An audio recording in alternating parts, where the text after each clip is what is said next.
নমস্কার বন্ধুরা, আপনাদের সবাইকে নতুন একটি ব্লগে স্বাগত জানাই। তো আজকে আবার চলে এলাম তাড়াতাড়ি আপনাদের সাথে নতুন একটা ব্লগ শেয়ার করতে। আজকের ওয়েদারটা দেখুন, মনেই হচ্ছে প্রচণ্ড রোদ উঠবে। এখানে আর কিছুদিন পরে টমেটো গাছে ভরে যাবে, কারণ টমেটো ধুয়ে সেই জলটা এখানে ফেলেছি। দেখুন কত বীজ। এখন বাজে 9টা বাজেনি।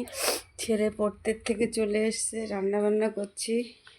এতে হচ্ছে ভাত, আর এটা একটু মুগ ডাল সেদ্ধ করছি, আর এটা হচ্ছে একটু বিট গাজরটা গ্রেট করে ভাজছি ছেলের জন্যে। বিটটা আমার খাওয়া যায় না, এরকম গ্রেট করে ভাজলে খুব তাড়াতাড়ি হয়ে যায়, নাহলে বিটটা ভাজতে খুব টাইম লাগে।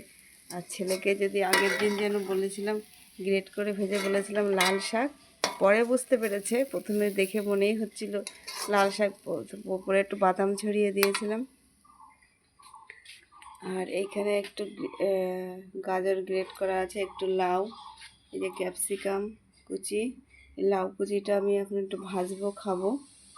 আর পেঁয়াজ কুচি, এইটা দিয়ে এই যে চালের গুঁড়ো দিয়ে একটা চিলা মতন বানানো হবে, যেটা টিফিন নিয়ে যাব। কারণ আজকে আবার আমাদেরকে চাঁদপাড়া যেতে হবে ছেলের নবোদয়ের কোচিংয়ে।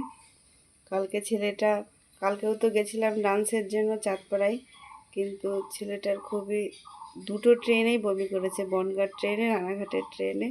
শরীরটা আর একটু ভালো না, তাই আর আজকে ওকে ডিম দেব না,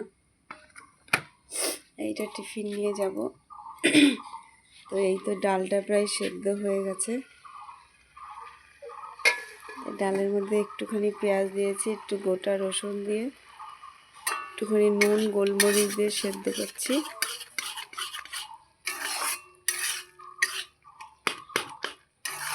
জানি না ছেলে কেমন খাবে এখানে, কারণ আজকে বেশি ওকে, ও সকালবেলায় দুধ খেয়েছে।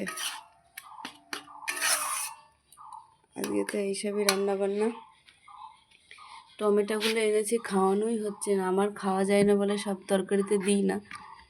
তাই আজকে আমার জন্য একটা বানিয়ে এই টিফিনটা, ওরটার মধ্যে টমেটোটা দিয়ে দেবো গ্রেট করে। হাফ টমেটোও খেয়েছে। আর এই তো এই যে সবজি কেটে, সবজির খোসা মোসা, দেখুন মটরশুঁটিগুলো এনেছে, আর খাওয়া হচ্ছে না, ছেলেকে দেব।